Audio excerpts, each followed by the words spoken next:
Welcome to Lata ZJZ online classes. This is part 10 of electric current of class 10 physical science.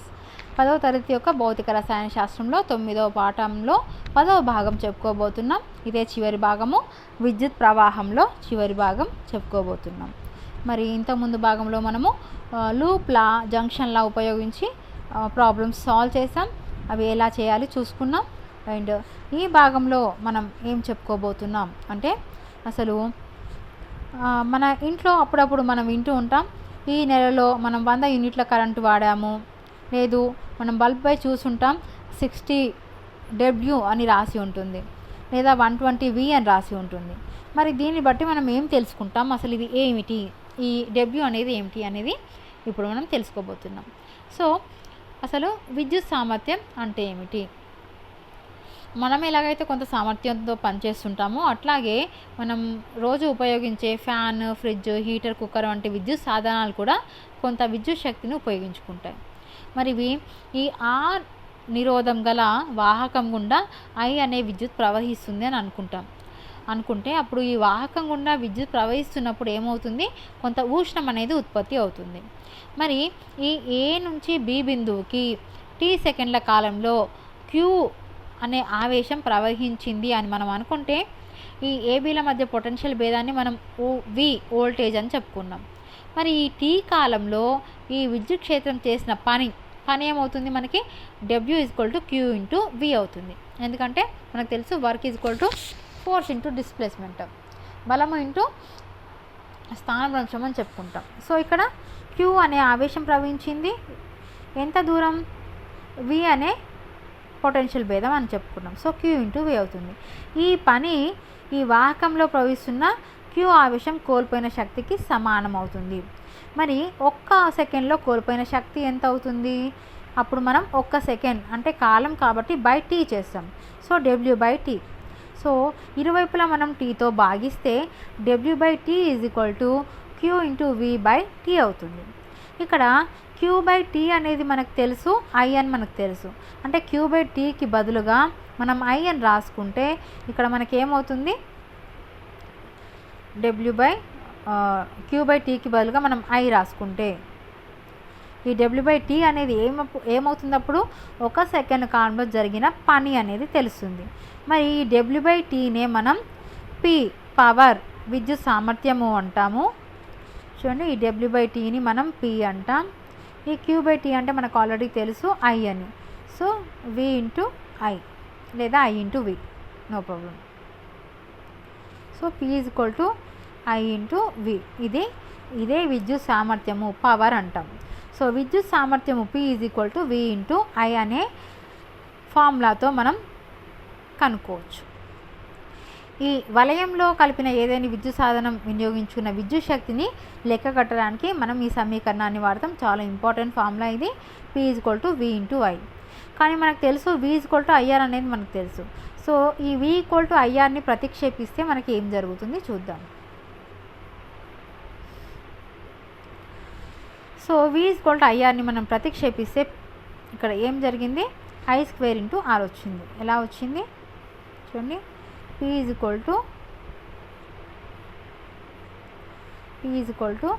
I × V అన్నాం, అవునా? కానీ మనకు తెలుసు ఓం నియమం, V = IR.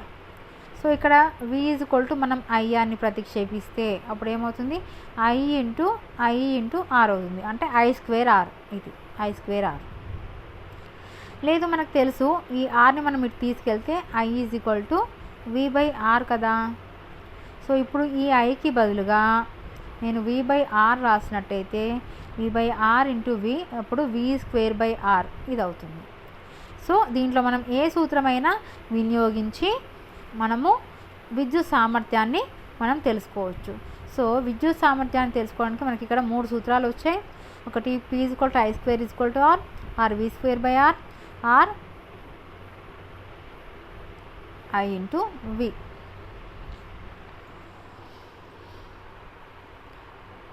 ఓకే. సో మనకి ఏదైనా బ్యాటరీ వంటి జనకం యొక్క విద్యుత్ సామర్థ్యాన్ని తెలుసుకోవడానికి మనం P = VI సూత్రాన్ని ఉపయోగించవచ్చు. అప్పుడు మనం ఏం చేస్తామంటే ఈ వీకి బదులుగా ఎప్సిలాన్ అనేది రాస్తాం. ఎప్సిలాన్ మనకు తెలుసు విద్యుత్ చాలక బలము అని చెప్పుకున్నాం. సో ఇక్కడ బ్యాటరీ కాబట్టి ఇక్కడ ఎప్సిలాన్ అనేది రాస్తాం. అప్పుడు ఎప్సిలాన్ ఇంటూ ఐ అవుతుంది. ఇక్కడ ఎప్సిలాన్ అనేది ఏంటి, బ్యాటరీ యొక్క విద్యుత్ చాలక బలం, ఈఎంఎఫ్ అంటాం. సో ఇక్కడ మనం ఒక ఉదాహరణతో చూద్దాం. మనము 60 వాట్స్ అనే లేదా 120 వోల్ట్స్ అని రాసి ఉన్న బల్బు తన గుండా ప్రవహించే విద్యుత్కు సాధారణ పరిస్థితిలో మనకి 240 ఓమ్స్ నిరోధాన్ని కలిగి ఉంటుంది. సో ఇప్పుడు దీని యొక్క సామర్థ్యాన్ని మనం లెక్క కొడతాం. మనకు తెలుసు P = V²/R. సో దీని ప్రకారం R = V²/P. అంటే ఈ V²ని మనం Rని ఎడమ వైపు పంపించాం, Pని కుడివైపు పంపించాం. సో అప్పుడు మనకు R మనకి ఇక్కడ V ఇచ్చాడు, V ఎంత 120. సో 120 × 120/P మనకి ఎంత 60 వాట్స్. మనకి విద్యుత్ సామర్థ్యం యొక్క యూనిట్ వాట్స్ అంటాం. What is the SI unit of power, that is what. Okay. So by 60 మనకి ఎంత వచ్చింది 240 ఓమ్స్. చూడండి 240 ఓమ్స్. సో ఈ బల్బుని మనము 12 వోల్ట్స్ బ్యాటరీ కలిపితే అప్పుడు అది ఎంత విద్యుత్ని ఉపయోగించుకుంటుంది అని చూసినట్టయితే P = V²/R. ఇక్కడ మనము 12 వోల్ట్స్ ఉన్న బ్యాటరీ కలిపాం. So 12 × 12/240. So 3/5 that is 0.6 watts. So ఈ వాట్ అనేది సామర్థ్యానికి సంబంధించిన చిన్న ప్రమాణం కాబట్టి సాధారణంగా మనము కిలోవాట్ అనేదాన్ని వాడతాం. మరి కిలోవాట్ అంటే ఏమిటంటే 1000 వాట్స్, 1000 వాట్లకి 1 కిలోవాట్ అని చెప్తాం. ఆర్ 1000 జౌల్/సెకండ్ అని కూడా చెప్పవచ్చు. మరి మనము కరెంటు బిల్లును చూసుంటాం. ఆ కరెంటు బిల్లో మనకి యూనిట్ అనే పదం ఉంటుంది. మరి యూనిట్ అంటే ఏమిటి అంటే ఒక యూనిట్ అంటే 1 కిలోవాట్ అవర్, 1 kWh అని అర్థం. 1 kWh అంటే ఎంత అంటే kW మనకు తెలుసు, కిలోవాట్ అంటే 1000 వాట్స్. సో 1000 జౌల్/సెకండ్ ఇంటూ ఈ అవర్ ఎట్లా లెక్క పెడతాం, సెకండ్స్లో లెక్క పెట్టాలి. సో 1 అవర్కి మనకి 60 సెకండ్స్,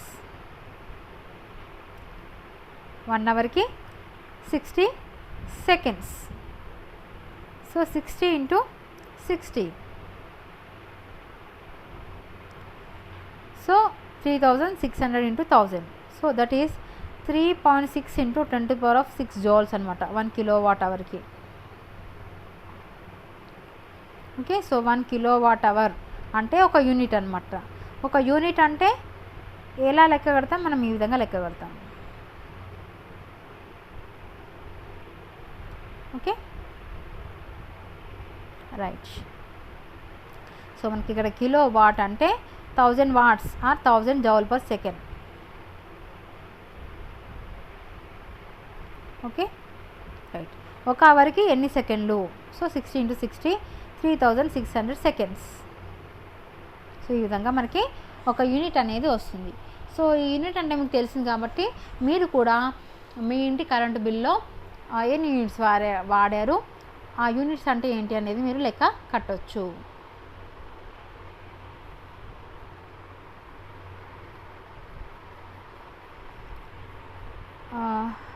రైట్. సో అప్పుడప్పుడు మనం ఇంట్లో వింటుంటాం ఓవర్లోడ్ అయింది అంటుంటాం. మరి ఈ ఓవర్లోడ్ ఎందుకు జరుగుతుంది అంటే సాధారణంగా మన ఇంట్లోకి విద్యుత్ 2 తీగల ద్వారా వస్తుంది. వీటిని కరెంట్ లైన్స్ అంటాం. ఈ తీగల నిరోధం చాలా తక్కువ. వీటి మధ్య పొటెన్షియల్ భేదం దాదాపు 240 వోల్ట్స్ ఉంటుంది. ఈ మన ఇంటిలోని వలయం అంతటా ఈ 2 తీగలు ఉంటాయి. ఈ వలయంలో మనం ఫ్యాన్, టీవీ, ఫ్రిడ్జ్ వంటి సాధనాలను కలుపుతాం. అయితే ఈ తీగలకు ఈ వివిధ బిందుల వద్ద మనం కలుపుతున్నాం. ఈ విద్యుత్ సాధనాలన్నీ సమాంతర సంధానంలో ఉంటాయి కాబట్టి ప్రతి సాధనం 2 చివరల పొటెన్షియల్ భేదం కూడా మనకి 240 వోల్ట్స్ అవుతుంది. సో ఒక విద్యుత్ సాధనం నిరోధం మనం తెలిస్తే ఆ సాధనం గుండా ప్రవహించే విద్యుత్ని మనం I = V/Rతో కనుక్కోవచ్చు. ఉదాహరణకి ఒక 240 ఓమ్స్ నిరోధం ఉన్న ఒక బల్బు గుండా ప్రవహించే విద్యుత్ 1 ఆంపియర్ అవుతుంది. ఎందుకంటే మనకి ఇక్కడ 240 వోల్ట్స్/240 ఓమ్స్ క్యాన్సిల్ చేస్తే 1 ఆంపియర్ కరెంట్. సో ఈ ప్రతి విద్యుత్ సాధనం దాని నిరోధాన్ని బట్టి ఈ లైన్స్ నుంచి కొంత విద్యుత్ని ఉపయోగించుకుంటూ ఉంటుంది. అయితే ఈ మొత్తం విద్యుత్ సాధనాల గుండా ప్రవహించే విద్యుత్తు వినియోగించుకున్న మొత్తం విద్యుత్కి సమానం అవుతుంది. కాబట్టి మనము ఇంట్లో కనుక ఈ విద్యుత్తో పనిచేసే సాధనాలు పెంచితే అప్పుడు అది ఎక్కువ విద్యుత్ని ఉపయోగించుకుంటుంది. అయితే మన ఇంట్లో ఉండే మనం కరెంటు మీటర్పై రాసి ఉండే విలువలు మీరు పరిశీలిస్తే ఈ విధంగా ఉంటుంది. పొటెన్షియల్ భేదము 240 వోల్ట్స్, విద్యుత్ ప్రవాహము 5 నుంచి 20 ఆంపియర్లు అని ఉంటుంది. అంటే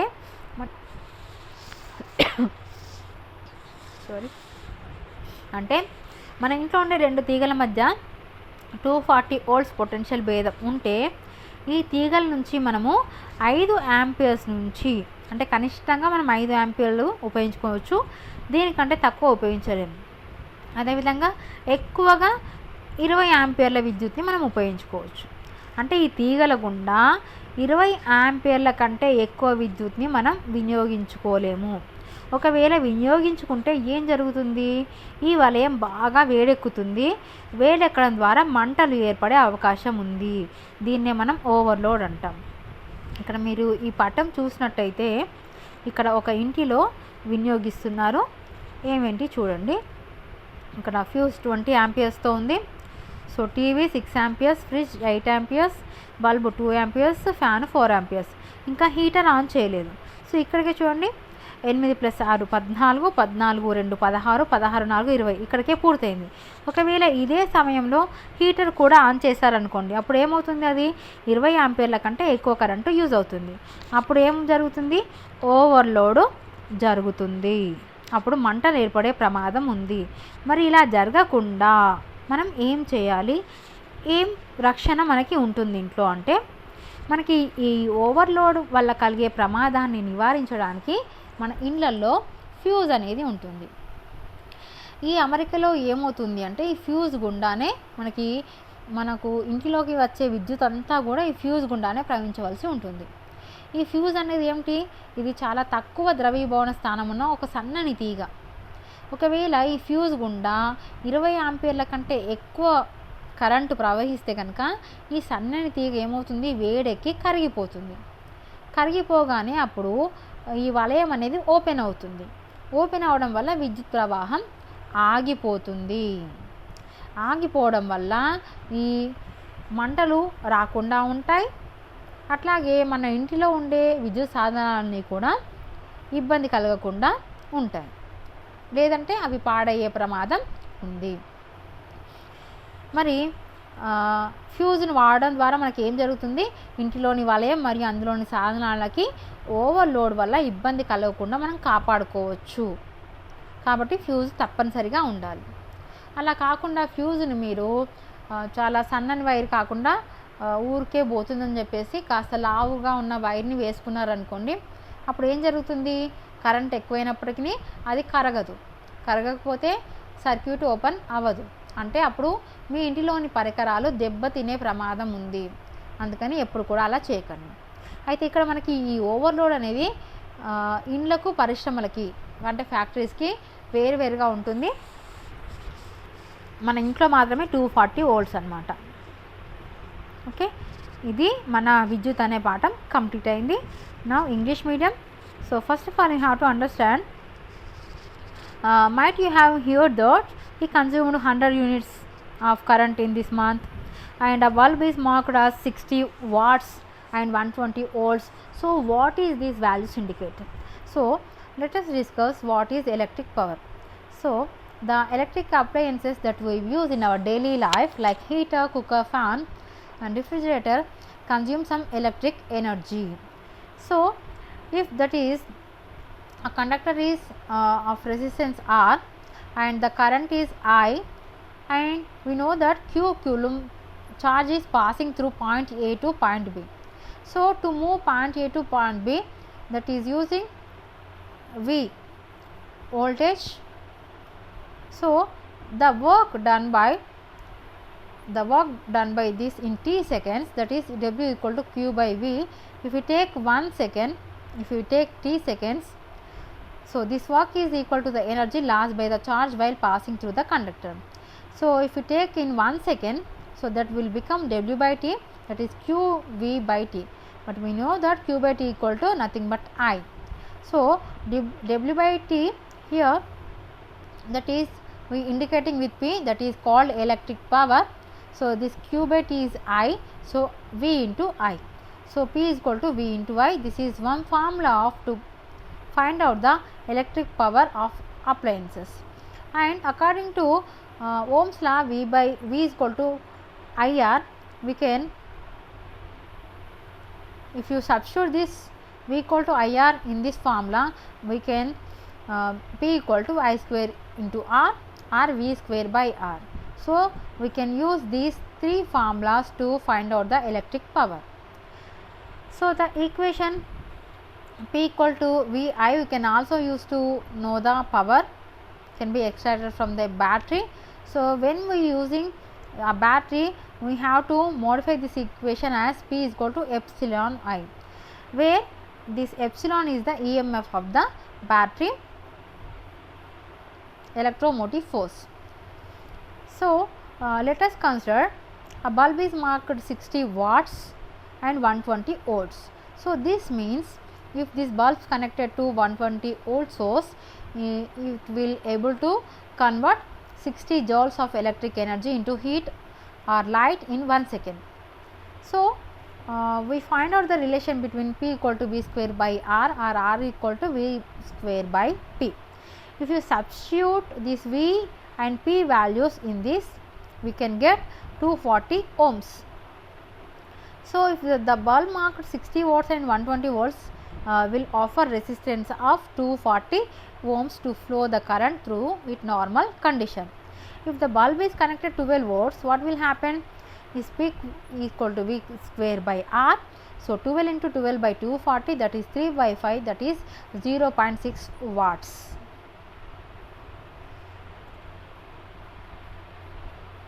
So these watts are, so these watts are very small unit power. So bigger unit is kilowatt generally. So 1 kilowatt is equal to 1000 watts or 1000 joule per second.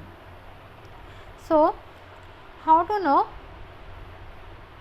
what is 1 unit in our electric bill? So 1 unit is means, that is this 1 unit is equal to 1 kilowatt hour. So what is 1 kilowatt hour means 1 kilowatt equal to 1000 joule per second, and 1 hour means 60 into 60 seconds. So this is 360 100 into 1000 joules, that is 3.6 into 10 to the power of 6 joules. So now what do you mean by overload, and why does it causes damage to electric appliances? So we frequently hear news about overload of current and damages caused by this overload. So electricity enters our homes through two wires called lines. So these line wires have to low resistance, and potential differences between the wires is usually about 240 volts.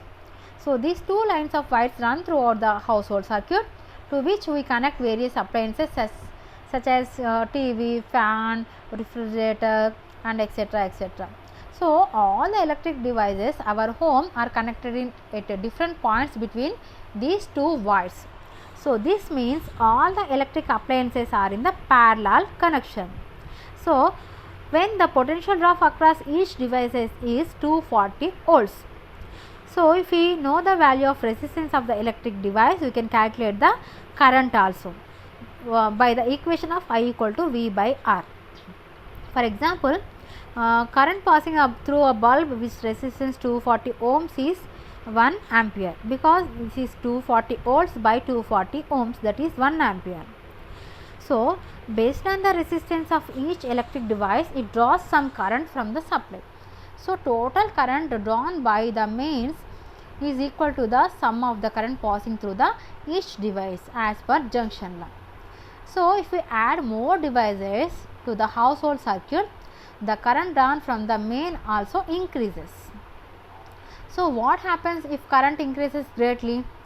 So if you might observe the values on the meter, current meter, the potential difference will be 240 volts and current will be 5 to 20 amperes. So we can use only the current 5 to 20 amperes. If see, as per in this figure is figure 32, in a house they are using this fuse 20 amperes, this TV 6, fridge 8 amperes and bulb 2 amperes, and also fan and heater. So these are all closed circuit. So they are using TV, fridge, bulb, fan. So 6 plus 8, 14, 16, 20 amperes is completed to here. If they switch the heater also, what will happen? The mains exceeds the maximum limit of 20 amperes. Then what will happen? If this current drawn from the mains is more than 20 amperes, overheating occurs and may cause a fire. So this is called overloading. So how can we prevent damage due to overloading? So to prevent damages due to overloading, we connect an electric fuse to the household circuit as shown in this figure. So the entire current from the mains must pass through the fuse. So this fuse consists of a thin wire of low melting point. So when current in the fuse exceeds 20 amperes, the wire will heat up and melt. So the circuit will then becomes open. So and it prevents the flow of current into the household circuits. So all our electric devices are saved from the damage. So this is the use of fuse. So thus we can save the householding wiring and devices by using fuses. So don't use thick wires to fuse, then it will not prevent us from the overloading. But here is a note is that the values of overload current varies from the household currents to factories. So factories have another values and household have another values of overload current. So this is our 9th lesson. We will complete it successfully. So we will meet in next lesson, that is metallurgy. So keep watching the videos for more lab activities, project works and activities, and also important questions. So subscribe the channel and share to your friends.